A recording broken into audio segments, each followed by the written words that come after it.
Most of the businesses that I speak with are successful on paper. So they've been around for 10, 15, 20 plus years. Their clients love them and they get a steady stream of referrals. And yet they feel completely stuck. And this is because their pipeline lives and dies based on who happens to talk about them that month. So there's no real lever that they can pull when they decide we want to grow now. So in this video, what I want to talk about is how you can escape that referral trap and build a simple, predictable inbound engine that brings you new opportunities every month without having to turn into a full-time marketer and without having to spend a huge budget on your marketing. So let's start by defining what we mean when we say referral trap. I spoke with a business this week who they've been in business about 10 years. They turn over 2 to 3 million a year in revenue at a good profit margin. And all of their business has come from referrals, and they've never lost a client ever.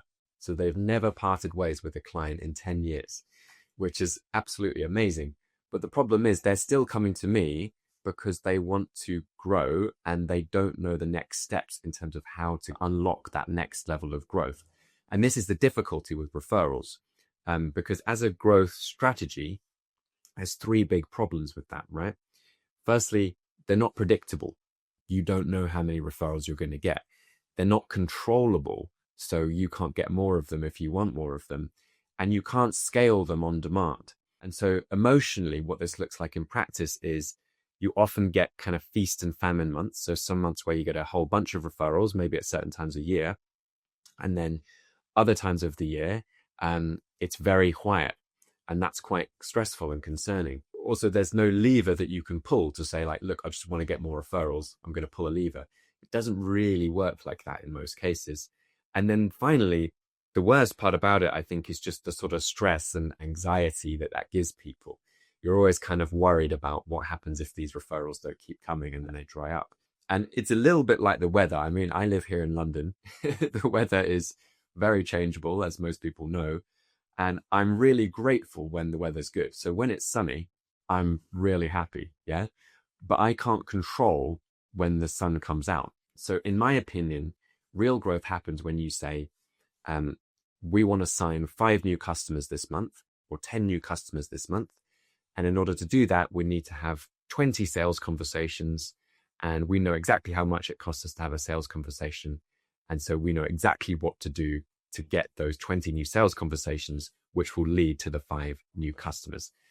That's where we currently are in our business. That's where we want to get all of our partners to as well. And to be honest, it's not, most B2B businesses don't have that in my experience. So what often happens when founders hit this referral ceiling, as we're talking about, is they think, right, I need to do some marketing. I need to do some more marketing. So typically what that looks like is you go out and you hire an agency, you start doing some marketing activities yourself. So you're posting on LinkedIn. Maybe you start doing some outbound messaging on LinkedIn. You create a newsletter, you create lead magnets. Maybe you do a webinar. You probably spin up a bunch of campaigns in different content and so on and so forth. So on the surface, that looks great. It feels like you're doing a lot of activity and you probably feel busy. But often what happens is that it doesn't have a big impact on pipeline. And even if it does have an impact on pipeline, it's not enough compared to the level of activity that you're doing. And so the core problem here is, number one, there's no clear message coming across in our marketing and our content. The second thing is there's no system. So it's just isolated tactics instead of a growth engine. And so you're trying to solve a growth problem with tactics, and that usually doesn't work. So if I was parachuted into your business tomorrow and you hired me as a chief marketing officer, and most of your business was coming from referrals, the first thing I wouldn't do is launch a bunch of new campaigns. So you wouldn't see me go out and buy a fancy automation tool or set you up with a new CRM or redesign your website or any of these things that you might expect a CMO to do in the first 30 days of working with you. What I would do is I would listen. I'd want to speak to you. I'd want to speak to your whole senior leadership team. Ideally, I'd want to speak to some of your customers. And what I'd be trying to do is crystallize what your message is. We often talk about product market fit hypothesis or message market fit hypothesis. It's who we're serving, the transformation we're providing for them, and then the unique perspective or the unique insights that we can share with them.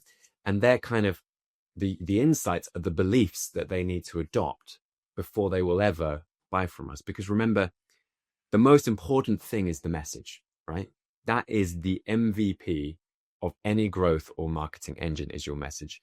If this doesn't resonate, any tactic you bolt on is going to underperform. I could be the best marketer in the world, but if I don't have the right message, then it's not going to perform.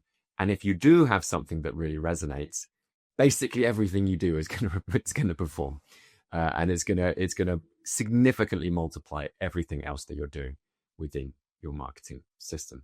So once we have a really clear message, we can now start to think about the machine that takes that message and pushes it out to your marketplace. And it doesn't have to be a complicated funnel with 15 steps and with a score app quiz and with lead magnets and with all of this stuff. You really don't need any of that stuff, in my opinion. We just need a machine that takes your customers or prospective customers through 3 core stages. And those stages are going to be awareness, thesis adoption, and conversion. So awareness is just where people discover that you even exist. So they see your name, your brand, your thought leaders around in their space. And to be honest, a lot of people, this is one of the issues that they have, is that there just aren't enough people who are aware of their business. And so if there's not enough people aware of your business, then you're not going to get a lot of people buying from you. So that's stage 1, awareness. Stage 2 is something we call thesis adoption. So this is where they start seeing the world the way that you see the world. And they think, okay, that's exactly where we are right now. And it seems like the approach that these guys are suggesting really makes sense. And that's the same whether you're selling a service or a software or some sort of productized vehicle. It's where people are starting to see the world the way that you see the world. And then the third piece is conversion, where they're not just agreeing with what you're saying. They're actually thinking, okay, we want some help from these guys specifically to implement it. And so your inbound engine just needs to take people through those 3 stages. So the problem is, if one of the stations is down, then the whole output is going to drop.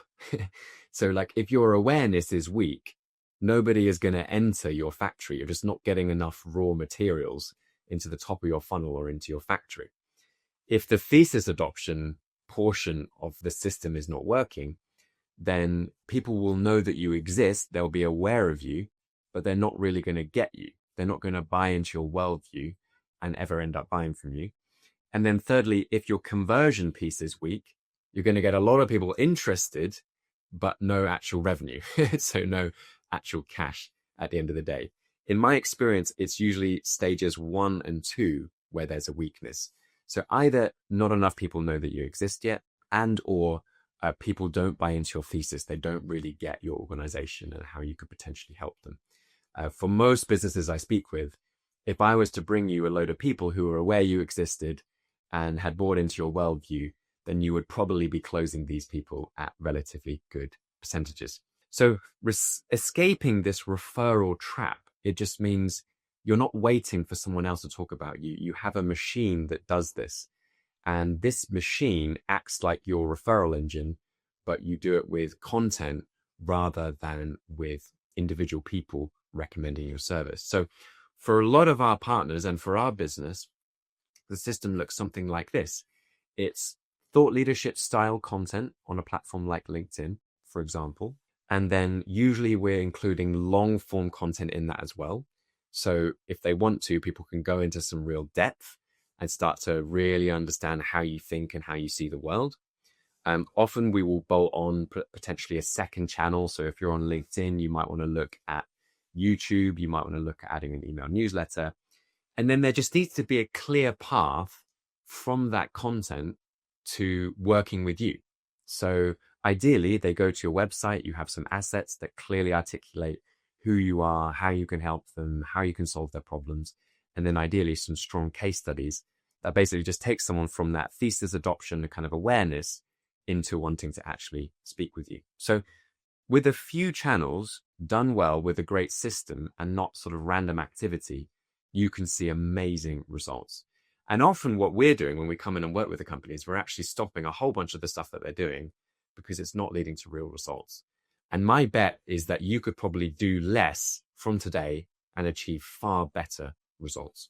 And I want to give you an example of this. And this is a real story from a partner that we've worked with and a case study. So before working with us, they'd been in business for over 20 years. Really successful, great at what they do. I would say market leading within their industry, deep expertise, and they were completely reliant on referrals. So all of their new business came from referrals. And so their growth pattern was they had great months where they got a load of referrals, and often this was quite seasonal depending on the time of year. And then really quiet months where they might go 2-3 months without getting any new leads at all. And so the founder, he just felt like they didn't have a growth engine. They had a great reputation and a great network, but not an engine. And so when we started working together, we didn't start with more tactics. We actually followed the exact process that I've outlined in this video today. So we started by clarifying their message, their product market fit hypothesis, spoke about who they really wanted to attract, the transformation that occurs with the clients in the client's language, and then the core thesis about the problems in their market and how to solve them. We then went on to build what we call foundational growth assets. So we had some great case studies. We had a clear kind of sales letter and a narrative behind a brand that we built into their messaging and their website.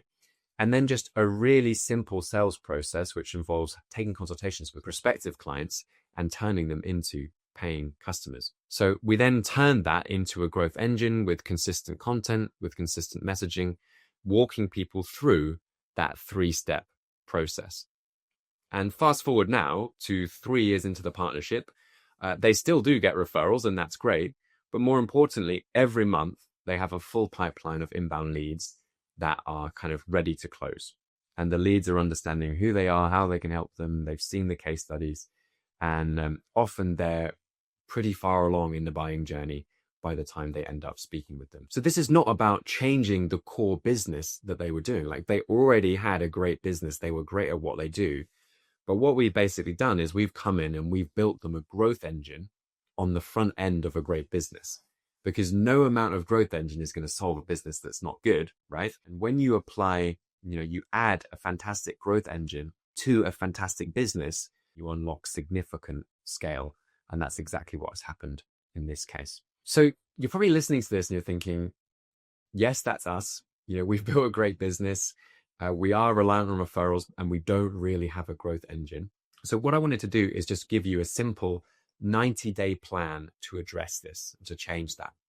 And so days 1 to 30 are about your hypothesis and your growth assets. So this is not about doing more marketing. This is actually about taking a step back and bringing clarity and focus to the foundations of what you're doing. So the product market fit hypothesis just involves our ICP. So who exactly are we trying to speak to? What sort of company, what role, what situation are they in, what influences do they have, what's their day-to-day, all of these types of things. What is the transformation, so the before state and the after state that we're taking people on. And then thirdly, we call them UUIs, unique useful insights, or the thought leadership principles or core beliefs that someone needs to buy into before they're ready to buy it from you. So what are the things that people need to adopt before they buy from you? And this is probably 3 to 5 core beliefs. And that is what makes up your product market fit hypothesis. You may also wish to sanity check those with some of your best clients and share the details and say, look, is this right? Do you think that sounds like you? What's on point? What needs to be changed, and so on and so forth. And then once you've got that product market fit hypothesis, you then create assets that articulate the product market fit hypothesis. The first thing, and one of the most important things, is clear case studies. We need clear examples of client stories where we've taken them on the transformation that we're talking about. And if you're an established business that's been around a while and you're good at what you do, my guess is you've probably got a bunch of these that you could collect. So it needs to show the company, where they were before working with you, where they are after working with you, or where they're still working with you. And then ideally some sort of feedback testimonial or video testimonial from the partner. This is really important because if new prospective customers are coming to your website, for example, they need to see examples of companies like them where you've taken them on the journey that you promised to deliver. This is something that a lot of companies are missing in my experience. And there's a really clear open goal and a clear lever to pull to get more results from what you're doing. And then the second asset that you need is one clear asset that articulates your positioning and your product market fit and gives people a clear next step, a clear kind of, what do I do if this resonates with me? Is it book a call? Is it sign up for something? Is it make an application, et cetera, et cetera? So often this can be a sales letter or it could be a video sales letter. We've used both in the past to really good effect with our business and with our partners. But it just needs one great asset, one great landing page, one great video sales letter, which clearly articulates who you are and how you can help people. So by the end of day 30, you've then got your clear product market fit hypothesis, and you've got the growth assets you need to articulate that product market fit hypothesis. We can then get into something that we call traffic and demand building. So at this stage, I would pick one main channel where you're going to reach people, and that's going to be based on who your marketplace is, where they are, where they hang out, et cetera, et cetera. For most B2B businesses, LinkedIn is the best bet, the best place to start. And I would commit to posting at least 3 to 5 times per week on LinkedIn. So this is where we have that hypothesis, we have the right growth assets, but we need to take it out to the marketplace because, we've probably designed these into our website and that's where our marketing assets are going to live. And sorry to be the one to break it to you, but people are not hanging out there, right? So we need to reach people where they are, which is usually on social media and in platforms like LinkedIn. And each piece of content, you're just going to go back to that product market fit hypothesis. So you're going to talk about the before state where your ICP is stuck. You're going to talk about the after state where they want to get to and the outcomes that they want to achieve. And then you're going to share your UUIs. You're going to share your beliefs about the marketplace and how to solve the problems in the marketplace and probably what they're doing wrong today and what they can do to better move forward. Often the best way to capture this content, and this is what we do with a lot of our partners, is to just interview the subject matter expert almost in the kind of podcast style interview. And then you can repurpose these interviews and the transcripts from these interviews into posts on LinkedIn, into videos, into emails if we want to do email, and so on and so forth. So you don't need to become a full-time content creator. You don't need to sort of sell your soul to the algorithm in order to do this. You just need a system for taking the insights and the unique knowledge that you have as a subject matter expert and putting it out into the marketplace. So now we're starting to produce some content where we're starting to take our message out into the marketplace. And from day 60 onwards, we're now talking about how do we hone and refine that message. So this is not about adding more tactics. It's about refining what's working. So firstly, you want to have conversations with the people who are engaging with your content. So if you create a piece of content about one of your unique insights, and then someone from your ICP likes that piece of content, well, you should start a conversation with them. And it's not a spammy, salesy conversation. It's, thanks for liking this piece of content. I'm curious what really resonated with you about it. And start a conversation and figure out, what are people saying? What are people resonating with? What touches on triggers for people? And that's where you can find out what really starts to resonate. You can also run ads with your top performing content. So take the top, 3, 4, 5 pieces of content, the ones that have outperformed your other pieces of content in the first 30 days, and run simple ads with them to push them in front of your ICP so that the right people are seeing your content over and over again. And this is how you can turn content into a real engine. If you post something great today and then you run it as an ad, you can keep using it over and over and over again, and it can keep being useful for you until it stops working. So that could be 6 months from now or even 12 months from now where we're still using that post over and over again. And this is where you're always on, you're always in front of the right people. And this is where you really start to see some of that resonance coming through. So by the end of the 90 days, you should have made really significant progress there. You should have a clear product market fit hypothesis. You'd have clear assets that sell that hypothesis. And then you should probably have one channel that is reliably creating demand for your business. So you'll have the beginnings of a simple working growth machine. And then you can start looking at things like, how do we optimize our sales process? If we're consistently generating leads, we need a good way of turning those leads into customers. And you can look at scaling up. So if you want to scale up more, it's which new channels would we add? How do we increase ad spend? All of those really fun questions that you've earned the right to ask yourselves because you've built that initial workings of a growth sheet. So just to wrap this video up, this is the key idea that I want to leave you guys with. And that is that referrals are a good thing, but they're a bonus. They're not a strategy. They're not a growth strategy. So I'm not saying that you want to stop getting referrals. It's just you don't want to rely on them to grow your business. So they're a good sign. They show you're amazing at what you do, but they're not predictable or scalable. So if you want predictable scale, you need to think about building a true growth system. And I'm afraid to say this is not something that you can do over a weekend. It's not going to be one hack or one tool or one system that you pick up and then suddenly that turns the business around.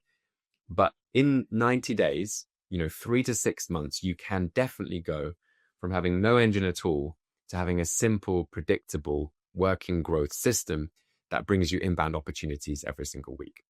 And we've seen that time and time again with our partners, and we use the same system in our business as well.